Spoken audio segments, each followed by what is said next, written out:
حضرات کو پریشان ہونے کی کوئی ضرورت نہیں ہے، میں نے ان کے بارے میں سوچ لیا ہے۔ ارے بھلا آخر ہم کیوں نہ پریشان ہوں؟ تم ان لوگوں کے سامنے عبادت گاہ کے صحن میں ضرور گھٹنے ٹیکنا چاہتے ہو، ہے؟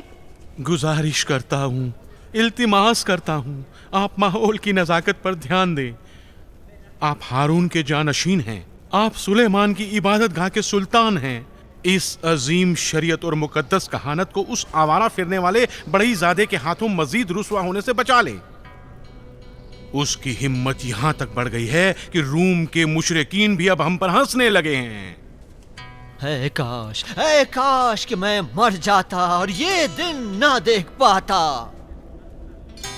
سخدرین کی شورا کی عظمت اور کہانت کا ستیہ ناس ہو گیا ہے، اور اب روم والے بھی۔ روم؟ پورے روم میں کیا صرف ایک سرفرا پلاتس ہی رہتا ہے؟ روم ہمارا ایک بڑا طاقتور حمایتی ہے، اس شرط پر کہ ہم اس سے قاعدے سے بات کریں اور اس کی حمایت حاصل کرنے کے طریقے سے واقف ہوں۔ لیکن عالی جناب قیافہ، روم کا نمائندہ یہاں صرف پلاتیس ہی تو ہے۔ اے فوجیوں کے پروردگار۔ فوجیوں کے؟ کیا مطلب؟ کیا کہنا چاہتے ہیں؟ کیا ہوا ہے بتائیے۔ میں نے سلطنت روم کے ایک با اختیار و ذمہ دار فرد سے مدد کی درخواست کی ہے۔ جناب روبین، جناب روبین۔ جی حضور۔ ان لوگوں کو تفصیل سے بتائیں۔ آپ لوگ سنیے، عاشور اور بین النہرین میں روم کی فوج کے کمانڈر سے فائدہ حاصل کرنے کا وقت آ گیا ہے۔ سنا جو میں نے کہا؟ تعجب ہے۔ آپ لوگ بھولے تو نہیں ہیں؟ جنرل ویتریوس پینتوس پلاتس کا ایک چھپا ہوا رقیب ہے۔ کئی سال سے وہ ہمارے کہانت کے خزانوں کے نفیس تحفوں سے مزہ اڑا رہا ہے۔ لیکن یہ سب آپ نے کیا کیسے جناب روبین؟ یہ تو بتائیے۔ بہت آسانی سے۔ 10 دن پہلے ہم نے ویتریوس کو ایک پیغام بھیجا تھا کہ اگر ہمارا طاقتور اتحادی اس وقت ہماری مدد نہ کر سکا تو ہمیں اپنی مالی حمایت کو روک دینے کا افسوس ہوگا، اور مجھے امید ہے کہ میں نے جو کچھ بھی کہا آپ لوگوں کی سمجھ میں آ گیا ہوگا۔ پھر کیا ہوا؟ کل دیر رات پروکنسول فیلکس اپنے کچھ خاص لوگوں کے ساتھ یروشلم آ گئے ہیں۔ فیلکس؟ یہ فیلکس کون ہے اور کس مرض کی دوا ہے؟ وہ ویتریوس کا خاص مشیر اور اس کی آنکھ کا تارا ہے۔ وہ بھی اپنے مالک ہی کی طرح ہے۔ وہ روم کا عیاش شہزادہ ہے، لیکن پلاتیس کے برخلاف حاکمیت کا منصب اپنی جنگی مہارت کی وجہ سے نہیں بلکہ اپنے خاندان کی شہرت کی وجہ سے اسے ملا ہے۔ ٹھیک اسی طرح جیسے روم کے بہت سے دوسرے مغرور شہزادے ہیں، وہ کسی کو اپنے سے اونچا نہیں دیکھ سکتا ہے۔ وہ حد سے زیادہ منصب کا لالچی ہے۔ اس کو کبھی یہ برداشت نہیں ہو سکتا کہ جلیل کے رہنے والے ایک بڑھئی کی شہرت روم کی گلیوں کا طواف کرنے لگے اور وہ اور اس کے مالک ویتریوس کا کوئی نام ہی نہ لے۔ مجھے تو عیسیٰ پر افسوس ہو رہا ہے کہ اس بار وہ بری طرح سے پھنسا ہے۔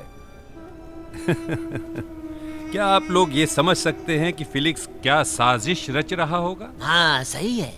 پرو کنسول انتی نیوز فیلکس اپنے خیالات میں دنیا کے سب سے بڑے جادوگر کو زیر کر کے اس کے گھٹنے ٹکوا رہا ہوگا۔ ہاں صحیح بات ہے۔ آپ لوگ یقین مانیں کہ ہمارے رومی دوست کے لیے بھی یہ ایک فخر کا مقام ہوگا۔ ہاں یہی بات ہے۔ کیا آپ لوگ اب سمجھ گئے ہیں؟